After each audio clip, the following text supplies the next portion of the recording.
என்ன இதெல்லாம்? இல்லடா, அன்னைக்கு கூட இந்த மாதிரி தான் யாரோ நைட்ல. நீங்க எங்கே இருங்க, ஒரு நிமிஷம்.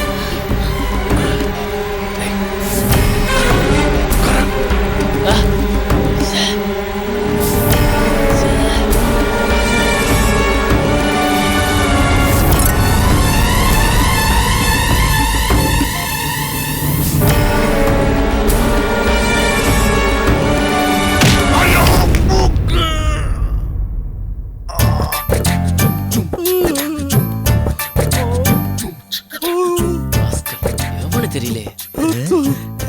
அது எப்படி பாஸ் உங்களுக்கு மட்டும் ஓயாம அப்படி நடக்குது? கல்ல வீசும்போது குறி வச்சு கூட வீசலே பாஸ், குத்து வைப்பா தானே வீசுனா. அப்படி அது குறி தவறாம உங்களை தேடி வந்து அடிக்குதுன்னா அது கல் இல்ல பாஸ், அது உங்க விதி உங்களை தேடி வந்து அடிக்குது பாருங்க. சத்தம் போட்டு காட்டி கொடுத்துறாத. மேம் என்ன மேம் இது டெய்லி வந்து இவ்ளோ அட்ரோஷியஸ் பண்றாங்க, செம டார்ச்சர் பண்றாங்க மேம் அவங்க. அட விடு பியூலா, அதான் அடி வாங்கிட்டு போயிட்டாங்கல்ல, இனிமே அவனுங்க வந்தானுங்கன்னா போலீஸ்ல கம்ப்ளைண்ட் கொடுக்கலாம்.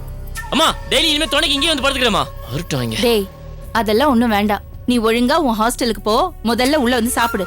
போ பியூலா, உள்ள போ. செல்வி கூட்டிட்டு போய் சாப்பாடு போடு. சரிங்கம்மா. போடா போமா. அது எப்படி பாஸ் மூக்கு உடைஞ்சதுக்கு அப்புறம் ஒண்ணுமே தெரியாத மாதிரி இருக்கீங்க? நல்ல வேளை மண்டை உடையிலேன்னு சந்தோஷப்படுறேன்டா. சும்மாடா. இப்படியே போனா அடுத்து அதுதான் நடக்கும். மடையா, என்னடா சேம் சைட் கோல் போடுற? பின்ன என்ன பாஸ், சாரு மேடத்தையும் ஆர்த்தியும் மிரட்டன்னு திட்டம் போட்டீங்க. நேத்து ஒரு திட்டத்தோட வந்தோம், அந்த ஆர்த்தியும் பயமுறுத்தி ஒரு கத்தியையும் போட்டு போனோம். யாரும் அப்படி பயந்த மாதிரி ஒன்றும் தெரியலையே. நாம போட்ட கத்திய அந்த சமயக்கார பொம்பளை காய்கறி நறுக்கிறதுக்கு எடுத்துட்டு போயிடுச்சு. எப்படியோ ஒரு கத்தி வாங்குறதுக்கு செலவு பண்ணதான் மிச்சம். இன்னைக்கு வேறொரு பிளான் பண்ணீங்க. மண் சட்டியில சாணி கீனி கழுசெல்லாம் போட்டு அவங்க வீட்டு வாசல்ல கொண்டு போய் உடைக்கணும்னு சொன்னீங்க. சட்டி உடைஞ்ச சத்தம் கேட்டு உள்ள இருந்து உங்க பையன் வந்து ஒரு கல்லால உங்க மூக்க உடைச்சு காரியத்தை எடுத்துட்டான். இன்னைக்கு நான் அடி வாங்கினதுல நியாயமே இல்லடா. இந்த சூர்யா பைய குறுக்கு வந்து சொதப்பிட்டான். அவன் ஏன் பாஸ் இங்க வந்தான்? அந்த ஆஃப் டிரைவர் பியூலாக்கு லைன் போடுறான். அவளை கவர் பண்றதுக்காக அவன் வீரத்தை காட்ட என் மூக்கு உடைச்சிட்டான்டா மாட்டைங்க. விடுங்க பாஸ், எத்தனையோ பேர் இந்த ஊர் உலகத்துல உங்க மூக்க உடைச்சிட்டானுங்க. நீங்க பெத்த மகன், அவன் ஒரு இடம் உங்க மூக்க உடைக்கூடாதா? இருக்கிறது ஒரு மூக்கு, அதை எத்தனை வேணாலும் போட்டு தாக்குன்னு. இதெல்லாம் கொஞ்சம் லூஸ்ல விடுங்க பாஸ். பாஸ் இப்ப அங்க யாரையும் காணாம் பாஸ். ஆமாண்டா, திருடன் நினைச்சு ஊரு கூடி அடிய போட்டு நம்மள ஸ்டேஷன்ல கொண்டு போய் நிறுத்துறதுக்கு முன்னாடி ஓடி போயிடலாமா? ஆமா அதான் கரெக்ட். வாடா வாங்க போங்க.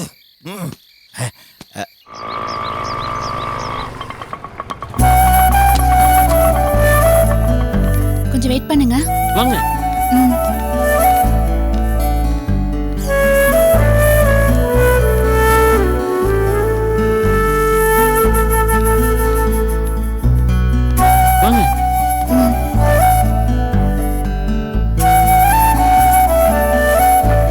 Excuse me ma'am. எஸ்.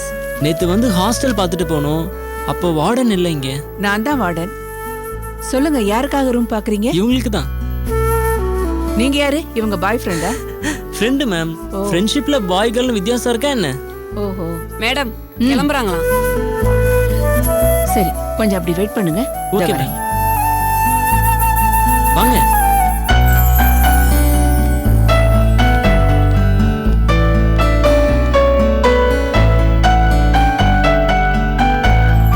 பார்த்ததுலயே இது கொஞ்சம் டீசென்ட்டா இருக்க மாதிரி தெரியுது. நான் இங்கே தங்கிக்கிறேன், நீங்க என்ன சொல்றீங்க? எனக்கு பிடிச்சிருக்கு, உங்களுக்கு பிடிச்சிருந்தா ஓகே. நீங்க தானே தங்க போறீங்க. ஓகேனா வாடகை மத்தவரெல்லாம் பேசி முடிச்சிடலாம். சார் எக்ஸ்கியூஸ் மீ, நீங்க சொசைட்டில பெரிய ஆளு, இந்த மாதிரி விஷயத்துக்கெல்லாம் என்கிட்ட ரெக்கமெண்டேஷனுக்கு வராதீங்க. தப்பு எங்க நடந்தாலும் அதை தட்டி கேட்கறதுக்கு இந்த வானத்தி முதல் ஆளா இருப்பா. நான் இந்த யூனிஃபார்மை மாட்டினது சம்பளத்துக்காக இல்ல, சத்தியத்துக்காக. தயவு செஞ்சு போன வைங்க. இந்த ஹாஸ்டல் நமக்கு சரிப்பட்டு வராதுங்க, நம்ம வேற ஹாஸ்டல் பார்க்கலாம். ஏன் திடீர்னு இப்படி சொல்றீங்க? இப்பதான் நான் சொல்றதுக்கு என்ன இருக்குன்னு சொன்னீங்க. சொன்னேன், ஆனா இப்படி போலீஸ்லாம் வந்து போகுதுன்னா இது ஒரு கௌரவமான ஹாஸ்டலா இருக்குமான்னு எனக்கு சந்தேகமா இருக்கு. சந்தேகத்தோட ஏன் இருக்கணும், நம்ம வேற ஹாஸ்டல் பார்க்கலாம். அசிஸ்டன்ட் கமிஷனர் ஆபீஸ்ல இருந்து அர்ஜென்ட்டா வர சொல்லி கால் வந்தது. என்ன தேடி சந்திரான் ஒரு லாயர் என்ன பார்க்க வருவாங்க. அவங்க வந்தாங்கன்னா என் மொபைலுக்கு ஃபோன் பண்ண சொல்லு. சரிங்க. அப்புறம் என் ரூமை க்ளீன் பண்ணிட்டு அதுல இருக்க துணியெல்லாம் லாண்டரிக்கு போட்டுட்டு யூனிஃபார்மை வாங்கி வச்சிரு. ஓகே ஓகேங்க மேடம். அப்புறம் இன்னொரு விஷயம். சொல்லுங்க மேடம். வெளியே வா.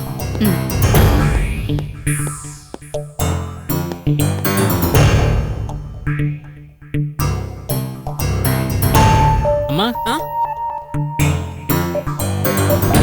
யாரும்மா அவங்க?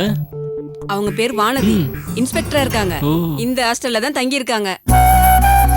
பரவாயில்லைங்க, ஒரு போலீஸ் ஆபீசரே இந்த ஹாஸ்டல்ல தங்கி இருக்காங்கன்னா இது ஒழுங்கான ஹாஸ்டலா தான் இருக்கும், பாதுகாப்பாவும் இருக்கும். ரூம் கூட எப்படி இருக்குன்னு போய் பார்க்க தேவையில்ல, நீங்க இங்க தங்கறது தான் பெட்டர். என்ன சிரிக்கிறீங்க? இல்ல, என்னோட பாதுகாப்புல உங்களுக்கு எவ்வளவு அக்கறை இருக்கு அதான் சிரிச்சேன். பின்ன நான் நல்ல ஹாஸ்டல் பிடிச்சு தருவேன் நம்பிதான் நான் உங்க மாமா உங்க அம்மா நீங்க எல்லாரும் இந்த வேலையை என்கிட்ட படிச்சீங்க. அதை நான் சரியா செய்ய வேண்டாமா? உங்க அத்தைக்கு பயந்தாவது இந்த வேலையை நான் ஒழுங்கா செஞ்சுதானே ஆகணும். எக்ஸ்கியூஸ் மீ மேம், இங்க என்ன வாடகை என்ன அட்வான்ஸ்னு சொன்னீங்கன்னா? வாடகை 8,000 inclusive of food. Okay. Advance 30,000. ஓகேனா ரூமை பார்க்கலாம். சரிங்க மேம். ஓகே ஷண்பகா. ஒரு நிமிஷம்.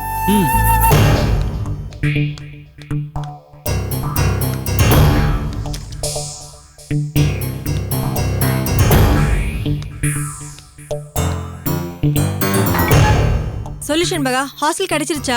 ஹாஸ்டல்லாம் கிடைச்சிருச்சு. ஹாஸ்டலுக்கு கொடுக்க காசு தான் கிடைக்கல. என்னம்மா எவ்வளவு கேக்குறாங்க? 30,000 ரூபாய் கேக்குறாங்க. வச்சிருக்கியா? என்கிட்ட வெறும் 8,000 ரூபாய் தான் இருக்கு. அதை வச்சுட்டு ஒண்ணும் செய்ய முடியாது. இந்த ஹாஸ்டல் வார்டன் என்ன எங்க சாரு மேடமா? அட்வான்ஸே வேண்டாம் வந்து தங்கிக்கோன்னு சொல்றதுக்கு. அட்வான்ஸ் கூட வாங்காத ஒரு நல்ல இடத்துல தங்கி இருந்தேன். அதுக்கு எடுத்து கூட்டிட்டு வந்துட்டேன். இப்போ போற இடத்துல எல்லாம் காசை எண்ணி வேணும் சொல்றாங்க. திருப்தியா உனக்கு? இங்க பாரு, அந்த ஹாஸ்டல் பத்தியும் அந்த பொம்பளை பத்தியும் மட்டும் பேசாத. எனக்கு கெட்ட கோவம் வரும். இப்ப என்ன, ஒரு காசு தானே பிரச்சனை? இரு, என் வளையல் தர, அதை வித்து காசு கட்டு. என்ன, எப்படியும் ஒரு 20,000 ரூபாய் தேரும். உன்கிட்ட எப்படியும் 8,000 இருக்குன்னு சொன்னேன்ல, சமாளிச்சிடலாம். இருக்கிற வலையில வித்துட்டு மொட்டை கையோட அலைவியா? நான் வளையல் போடலன்னு இப்ப யார் அழுதா? உனக்கு பிரயோஜனப்பட்டா சரி. வந்து வாங்கிட்டு போய் பணத்தை கட்டு. இல்ல வேண்டாம், நம்மளால வாங்கதான் முடியாது. இருக்கிறத விக்காமலாவது இருக்கலாம்ல. அப்போ பணத்துக்கு என்னடி பண்ணுவ? பாக்கலாம், யார்கிட்டயாவது கடன் வாங்க முடியுமான்னு பாக்குறேன். யார்கிட்டமா வாங்குவ? யார்கிட்டயோ வாங்குறேன், எப்படியோ போறேன். உனக்கு என்ன? அந்த ஹாஸ்டல்ல இருக்க கூடாது, அந்த வீட்ல இருக்க கூடாது, வேற எங்கேயாவது ஒழிஞ்சு போயிடணும் அதானே? சரி விடு, நான் பாத்துக்கிறேன், நீ நிம்மதியா இரு. ஷண்பகா, ஏங்க கண்ணு கலங்கி இருக்கு? பண பிரச்சனையா? என்கிட்ட 8,000 ரூபாய் தான் இருக்கு. பரவாயில்லைங்க, நான் வார்டன் கிட்ட பேசிட்டேன். அவங்க 20,000 ரூபாய்க்கே ஒத்துக்கிட்டாங்க. அந்த பணத்தையும் கட்டியாச்சு. இந்தாங்க ரசீது. நீங்க ஏன் பணம் எல்லாம் கொடுத்தீங்க? இது வரைக்கும் நீங்க எல்லாரும் எனக்கு பண்ணிருக்கிற உதவிக்கே என்னால எந்த கைமாறும் செய்ய முடியாது. பரவாயில்லைங்க, கடனா வச்சுக்கோங்க. கொஞ்சம் கொஞ்சமா உங்க மாச சம்பளத்துல இருந்து திருப்பி தாங்க வாங்கிக்கிறேன். இந்தாங்க. நாளையில இருந்து நீங்க ஜாயின் பண்ணிக்கலாம் சொல்லிட்டாங்க. ஓகேவா உங்களுக்கு? ஓகே தான். என்கிட்ட இருக்கிற 8,000 ரூபாயை வாங்கிக்கங்க, மிச்சத்தை நான் அப்புறமா கொடுத்துடுறேன். வச்சுக்கங்க, கையில கொஞ்சம் எப்பவுமே பணம் இருக்கிறது நல்லது. மெதுவா தாங்க, ஒன்னும் அவசரம் இல்லை. ஓகே, போலாமா?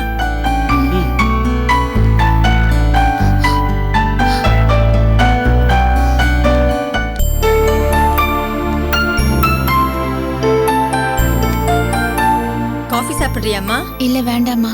இன்னைக்கு என்ன வேலை ரொம்ப அதிகமோ? முகமெல்லாம் வாடி போய் கிடக்கு.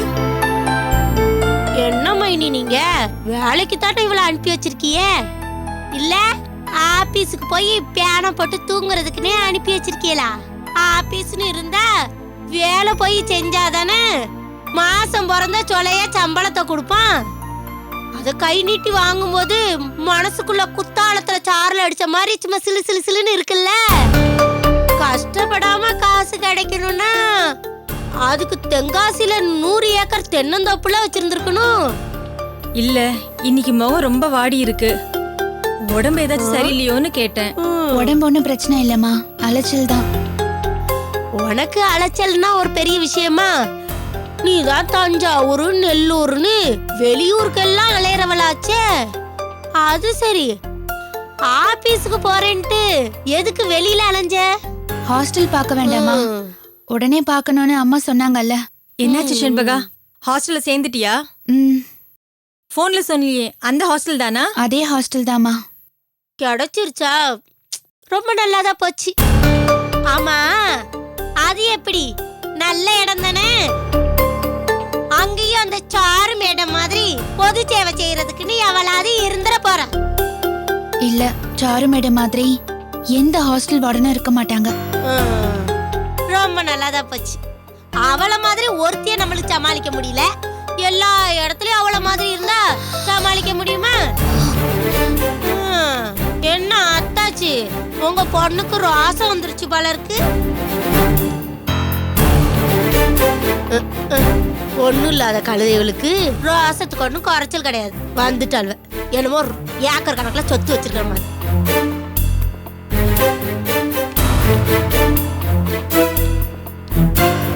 நல்ல வசதியா இருக்குல்ல? பரவாயில்லம்மா. சரி, அந்த தம்பி கிட்ட கொடுத்து பணத்துக்கு ஏதாச்சும் ஏற்பாடு பண்ண சொல்லு. இல்ல வேண்டாம்மா. ஏன் வேணாங்கிற? அட்வான்ஸ்க்கு என்ன பண்ணுவ? அது நான் கடன் வாங்கி கொடுத்துட்டேம்மா. சம்பளம் வரும்போது அதை நான் அட்ஜஸ்ட் பண்ணி கொடுத்துருவேன். நீயே வச்சுக்கோ. யார்கிட்ட பணம் வாங்கின? அது ஆபீஸ்ல என் கூட வேலை செய்யற ஒரு பொண்ணு கிட்டம்மா. நீ கவலைப்படாதம்மா, சம்பளம் வரும்போது கொஞ்சம் கொஞ்சமா அடிச்சு. ஆகாஷ்னு ஒரு பேஷண்ட் மேடம், ஒரு இடத்துலயாவது. ஒரு நிமிஷம். இவங்க ஆகாஷ பார்க்க வந்திருக்காங்க. வணக்கம்மா. நீங்க யாரு? ஆகாஷ் கூட படிக்கிறோம். இப்போ எப்படி இருக்கான்? வாங்க. ஆகாஷ் கூட படிச்சவங்க வந்திருக்காங்க. டேய் ஆகாஷ், உங்க கூட்டாளி பண்ண காரியத்தை பத்தியில. அம்மா கொஞ்சம் சும்மா இருமா. எப்படிடா இருக்க? ஏன்டா இதெல்லாம்? இப்ப பரவாயில்லடா. ஏன்டா இந்த மாதிரி எல்லாம் பண்ண? நல்லா கேளுங்க தம்பி. இப்பவே எதுக்கு இவனுக்கு இந்த லவ்வுக்கு நல்லா கேளுங்க தம்பி. ஏப்பா, நீங்களும் அந்த வயசு தானே. இப்படிதான் நீங்களும் ஒரு பொட்டச்சி பின்னாடி சுத்திட்டு இருப்பீங்களா? அது வந்து ஆன்ட்டி, படிக்கிற காலத்துல படிக்கிற வேலையை மட்டும் தானே பார்க்கணும். அதுதானே முக்கியம். இப்படி பொம்பளை பின்னாடி சுத்திட்டு இருந்தா நாளைக்கு அவளா சோறு போடுவா. அவளுக்கும் சேர்த்து நீ தானப்ப சோறு போடணும். கரெக்டா சொன்னீங்க ஆன்ட்டி.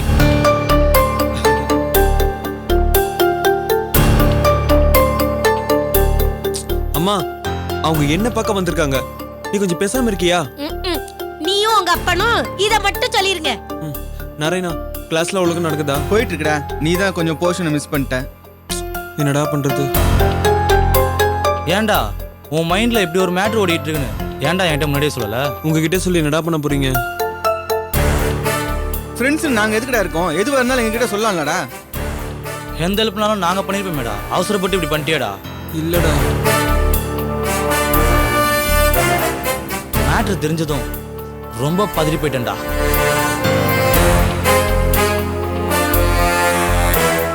காலேஜில் பசங்க கிட்ட சொன்னோம், ஆகாஷ்க்கு எந்த பிரச்சனைனாலும் சப்போர்ட் பண்றோம்னு சொன்னாங்கடா. யார் அந்த பொண்ணு? சரி மச்சான், நீ முதல்ல சரியாயி காலேஜுக்கு வா. மத்த மேட்டர்லாம் அப்புறமா டிஸ்கஸ் பண்ணலாம். ஏண்டா இங்க எதுக்குடா வந்தீங்க? என் பிள்ளைய பார்க்க வந்தீங்களா இல்ல வேற ஏதாவது சுத்தி பார்க்க வந்தீங்களா? ஆன்ட்டி, அது என்னடா ஆன்ட்டி பாண்டிங்ட்டு? நானும் வந்ததுல இருந்து பாத்துக்கிட்டு இருக்கேன். இவனுக்கு புத்தி சொல்றதை விட்டுட்டு எது வந்தாலும் பாத்துக்கலான்னு அப்படி இப்படின்னு சொல்லிட்டு இருக்க. பார்வை என்னடா அங்க இங்கன்னு மேஞ்சுக்கிட்டு தான் இருக்கு. இப்பதான்டா தெரியுது என் பிள்ளை எதுக்கு புத்தி கேட்டு தெரிஞ்சுக்கிட்டு இருக்கான்னு. இந்த மாதிரி பொறுக்கி பசங்களோட சேர்ந்தா அவன் என்ன பண்ணுவான்? படைச்சு வாய முடிக்கல. பொறுக்கி பசங்களோட எல்லாம் உனக்கு என்னடா சவகாச வண்டி எடுக்கு? சரி மச்சான், நான் வரேன்டா. வாங்கடா. அப்படியே ஆஸ்பத்திரியில இருக்கிற நர்ஸ், ரோட்ல போற பொம்பளை ஒருத்தி விடாம வேடிக்கை பார்த்துட்டு போங்க. ஏண்டி, இவனை பாக்குறதுக்கு தான் வயசு பசங்க வந்திருக்காங்கன்னு தெரியுது இல்ல? கொஞ்சம் வெளியில போய் நின்னாதான் என்னவா? என்னதான் அப்படி சக்கு பொடி போட்டு வச்சிருக்கியோ தெரியலம்மா. ஆம்பளை பயல்வெல்லாம் உன்னைய பார்த்தா அப்படித்தான் வழியிறானுவ. நீங்க என்ன இப்படி பேசுறீங்க? அவன் என்ன தப்பு பண்ணா? அந்த பயலுங்க பார்த்ததுக்கு ஏன் மகளை திட்டுறீங்க? அதுல என்ன நியாயம்? இந்த காலத்து பயலுங்க சரியில்லை. இப்ப நான் என்ன பெருசா சொல்லிட்டேன்னு கோச்சுக்கிறீங்க? அவனு வந்த உடனே வெளியில பேர்க்க வேண்டியதானு சொன்னேன். வெளியில போனா வெளியில வந்து நின்னு பார்க்க மாட்டாங்களா? கோச்சிக்காதீங்க அத்தாச்சி. நான் நம்ம பிள்ளை நல்லா இருக்கணும்னு தானே சொன்னேன். நம்ம குடும்பம் எப்பேற்பட்ட குடும்பம். நம்ம பிள்ளை எப்படி ஒருத்தர் பார்த்தா கோவம் வராதா? அம்பிடுத்த இந்தாங்க, கோவப்படாம காப்பியை குடிங்க. செம்பக அதை எடுத்து குடுமா. நீயும் காப்பியை குடி. அச்சோ, நான் நல்லதுக்குன்னு தான் சொன்னேன். பிள்ளை குவாச்சிக்கிட்டு போல இருக்கு. கொஞ்சம் போய் சமாதானப்படுத்துங்க. காப்பியை குடிக்க சொல்லுங்க.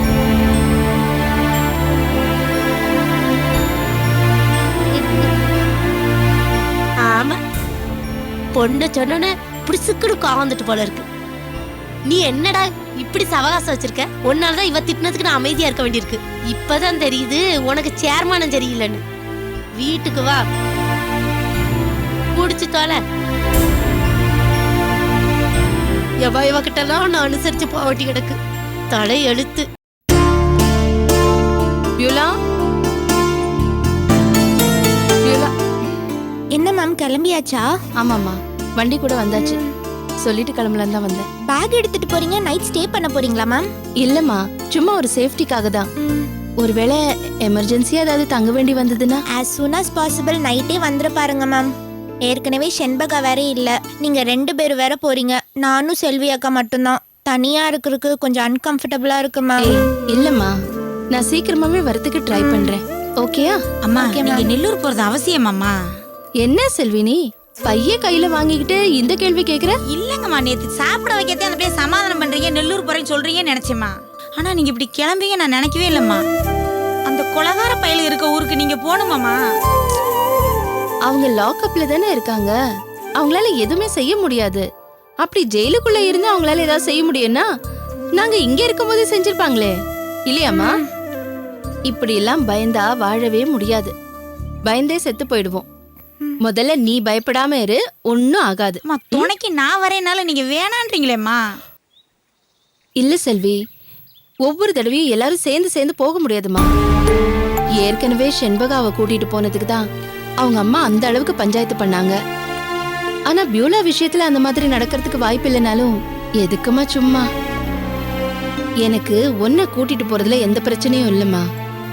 ஆனா பியூலாவை மட்டும் இங்க தனியா விட்டுட்டு போறது சரியா வராது. அதனால அவளுக்கு துணையா நீ இங்க இருக்கிறதா சரி. சரிங்கம்மா, நீங்க சொன்னா சரியா தான் இருக்கும். பார்த்து மட்டும் போங்கம்மா. வரேன்க்கா.